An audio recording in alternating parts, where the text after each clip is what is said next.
அனைவருக்கும் வணக்கம். நீங்கள் நம்ம சேனலுக்கு புதுசுன்னா பக்கத்தில் இருக்கிற பெல் பட்டன் அமைத்தி சப்ஸ்கிரைப் பண்ணிக்கோங்க. ஊரில் இருந்து வந்து நம்ம பொண்டாட்டிக்கு லெட்ரு போட்டு எவ்வளோ நாள் ஆச்சு. செகண்ட் ஹேண்டில் ஒரு பட்டன் செல்ஃபோன் கூட நம்மளால் வாங்க முடியலையே ஐயா. சரி, ஃபோனில் பேசுகிறத விட லெட்டரில் கொஞ்சம் விவரமாகவே எழுதி அனுப்புவோம். யார்கிட்ட போய் லெட்டர் எழுதுறது? நம்மால் இருக்கானே, அவங்ககிட்ட போயிட வேண்டியது தான். 1 hour later. அப்பாடா, அவன் வீட்டுக்கு வந்தாச்சு. என்னது, ரொம்ப பிஸியாக டிவி பார்த்துக்கிட்டு இருக்கான். ஆஹா, நம்மளை பார்த்துட்டான்யா. என்ன நம்ம வீட்டு பக்கம்? ஒன்றும் இல்லை. ஆமாம், ஒன்றுமே இல்லைன்னு சொல்கிறதுக்காக தான் இங்கே வந்தியா? இல்லைப்பா இல்லைப்பா, இப்போ தான் ஒன்றும் இல்லைன்னு சொன்னேன், அதுக்குள்ளே இல்லைப்பான்னு சொல்கிற. அது வேற ஒன்றும் இல்லைப்பா. என்னது வேற ஒன்றா? ஒரு லெட்டர் எழுதணுப்பா, அவ்வளோதான். எழுது. அதை ஏன் வந்து என்கிட்ட சொல்கிற? ஆஹா, ஆரம்பமே அதிரடியாக இருக்கு ஐயா. வேற வழி இல்லை, இவனை விட்டால் ஆளும் இல்லை. பொண்டாட்டிக்கு லெட்டர் எழுதணும். நீ யாருக்கு லெட்டர் எழுத போகிறேன்னு இப்போ நான் உங்ககிட்ட கேட்டேனா? இல்லைப்பா இல்லைப்பா, கேட்கல, நானாக தான் சொன்னேன். ஏப்பா, ஊரில் இருக்க என் பொண்டாட்டிக்கு நீ தான்ப்பா ஒரு லெட்டர் எழுதணும்.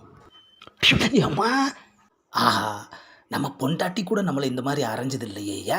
எப்பா, என் பொண்டாட்டிக்கு தானப்பா லெட்டர் எழுத சொன்னேன், ஊரில் இருக்கிறவன் பொண்டாட்டிக்கு எழுத சொன்னேன். உன் பொண்டாட்டிக்கு நான் லெட்டர் எழுதுனா பார்க்குறவங்க என்ன நினைப்பாங்க? என் பேரை அசிங்கப்படுத்துறதுக்குன்னே இப்படி செய்ய பார்க்குறியா? ஏப்பா, நான் அந்த அர்த்தத்தில் சொல்லலைப்பா. எனக்கு எழுத படிக்க தெரியாது, அதனால் உங்ககிட்ட அப்படி சொன்னேன். யார்கிட்ட பேசினாலும் தெளிவாக முழுசாக பேசு.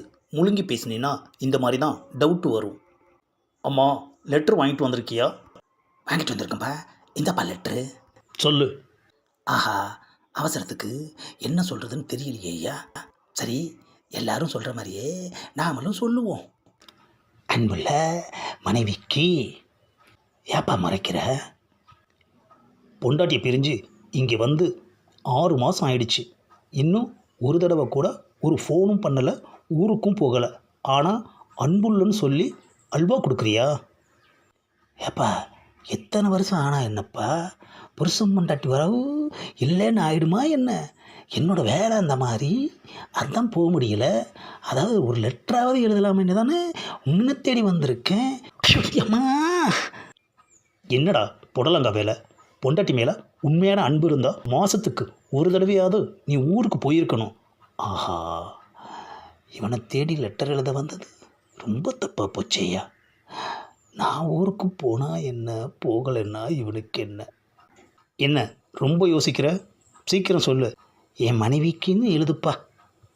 இப்போது உன்னோட மனைவி இல்லைன்னு யாராவது சொன்னாங்களா? ஏப்பா, நான் சொல்கிறத அப்படியே எழுதேன்ப்பா. அம்மா, ஏப்பா ஒரு லெட்டர் எழுதுக்குள்ளே அரைஞ்சு இருக்கிற பல்லையெல்லாம் உதுத்துருவ போல இருக்கே. அப்படி என்னப்பா தப்பு பண்ண? நீ சொல்கிறத எழுதுறதுக்கு நீ வச்ச வேலைக்காரனானா? நான் எப்பப்பா உன்னை வேலைக்காரன்னு சொன்னேன்? அப்படியெல்லாம் நான் சொல்லவே இல்லைப்பா. சரி, உண்மையை சொல்லு. லெட்டரில் எழுதுகிற. என்ன அது, உண்மையை சொல்கிறான்?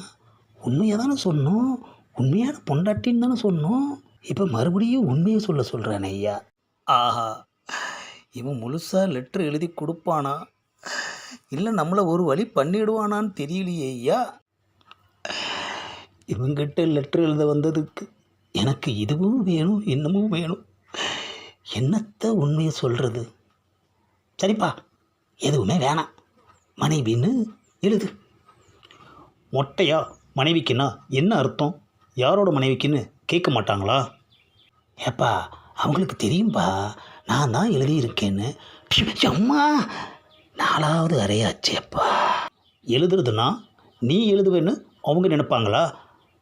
ஆஹா, ஒன்னொன்றுக்கும் குதர்க்கமாகவே கேள்வி கேட்டு நம்மளை படுத்தி வைக்கிறான் ஐயா. ஏப்பா, லெட்டரை எழுத வேண்டாம்பா. நான் கொடுத்த லெட்டரை என்கிட்ட கொடுப்பா, நான் கிளம்புறேன். ஒரு நிமிஷம். ஏன்பா போகிறவனை ஏன் பண்ணிருக்கிற? நான் அந்த லெட்டர் எழுத வேணான்னு சொல்லிட்டேன்ல. இன்ட்ரெஸ்டாக டிவி பார்த்துக்கிட்டு இருந்த என்னை கூப்பிட்டு லெட்டர் எழுத சொல்லிவிட்டு இப்போது வேணான்னு சொல்லி அவமானப்படுத்துறியா? என்னது, அவமானப்படுத்துகிறேனா? உண்மையாகவே உனக்கு பொண்டாட்டிக்கு லெட்டர் எழுதணுன்ற ஆர்வம் இல்லை, ஏதோ கடமைக்காக ஒரு லெட்டர் வாங்கிட்டு என்கிட்ட வந்து சீன் போட்டுக்கிட்டு இருக்கியா? என்னது சீன் போடுறானா? ஆஹா, இவனுக்கு எப்படி சொல்லி தான் புரிய வைக்கிறது? அவனுக்கு சாதகமாகவே எல்லாத்தையுமே பேசுகிறானே ஐயா. கொஞ்சம் கூட நம்ம பேசுகிறதுக்கு ஒரு கேப் கொடுக்க மாட்டேங்கிறான், ஒரு பொடி கொடுக்க மாட்டேங்கிறான். ஆ? என்னத்தை சொல்கிறது? இப்போ வேணான்னு சொன்னால் அதுக்கும் ஒருவேளை அடிப்பானோ? சரிப்பா, சுருக்கமாக சொல்கிறேன். அடுத்த மாதம் ஊருக்கு வர்றேன். இந்த கடிதத்தை தந்தி மாதிரி பாவிச்சு உடனே பதில் போடவும் அப்படின்னு எழுதுப்பா, அது போதும். அம்மா, நீ வாங்கிட்டு வந்திருக்கியே, இதுக்கு பேர் என்ன? லெட்டரு. அப்புறம் எப்படி இதை தந்தி மாதிரி பாவிக்க முடியும்? ஆஹா, இவனுக்கு சாதகமாகவே நம்ம வாயிலிருந்தும் வார்த்தை வந்துடுது ஐயா. ஏப்பா, அப்படி எழுதுனாதான்ப்பா சீக்கிரமாக பதில் வரும். உனக்கு ஒரு பொண்டாட்டி, அதுக்கு ஒரு லெட்டரு, அதை எழுதுறதுக்கு நான் ஒரு ஆள், அதில் அன்புள்ள அப்படின்னு ஒரு அல்வா, தந்தின்னு ஒரு கப்ஸா. எதுக்கு இதெல்லாம்? ஆஹா, லெட்டரை சுக்குநூறாக கிழிக்கிறானையா. ஏன்பா லெட்டரை கிழிக்கிற? ஆஹா, முழுசாக கிழிச்சு நம்ம தலையிலேயே போட்டுட்டான் ஐயா. இனிமே பொண்டாட்டிக்கு லெட்டர் எழுதணும்னு இங்கே வந்த தொலைச்சிடுவேன். முதல்ல இடத்த காலி பண்ணு. ஆஹா, பொண்டாட்டிக்கு லெட்டர் எழுதி தருவான்னு நம்பி இவனை தேடி வந்தோம் ஐயா. இப்போ என்னடான்னா எழுதாமலேயே லெட்டரை சுக்குநூறாக கிழிச்சிட்டான் ஐயா. ரொம்ப நாளைக்கு அப்புறம் பொண்டாட்டிக்கு லெட்டர் எழுதலாம்னு நினச்சேன். அதுக்கு இவங்கிட்டையா வந்து மாட்டணும். ஆஹா, வாசலில் நின்று நம்மளை புலம்ப வச்சுட்டான் ஐயா. ஆஹா, போஸ்ட்மேனும் வர்றாரு. இந்தாப்பா லெட்ரு. லெட்டரை நம்மக்கிட்ட கொடுக்குறான். ஆஹா, இது அவனுக்கு வந்த லெட்டரே தான். நம்மளை பற்றி தெரிஞ்சதால போஸ்ட்மேனை நம்மக்கிட்ட கொடுத்துட்டு போயிருக்கான்.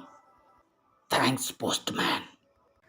என் பொண்டாட்டிக்கு எழுத சொன்ன லெட்டரை சுக்குநூறாக கிழிச்சான்ல, அதே மாதிரி அவனுக்கு வந்த கடிதத்தை சுக்குநூறாக கிழிச்சிட்றேன். யோ, ஏன் லெட்டர் கிழிக்கிற?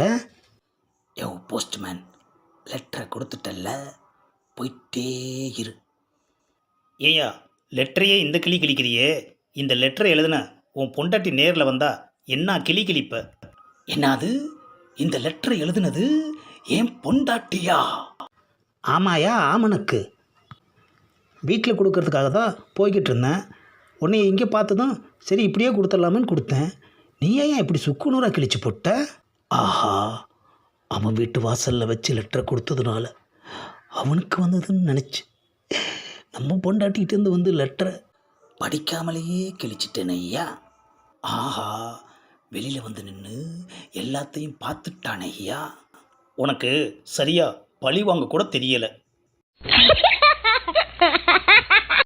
இந்த காமெடியை லைக் பண்ணுங்கள், ஷேர் பண்ணுங்கள், மறக்காமல் சப்ஸ்கிரைப் பண்ணுங்கள்.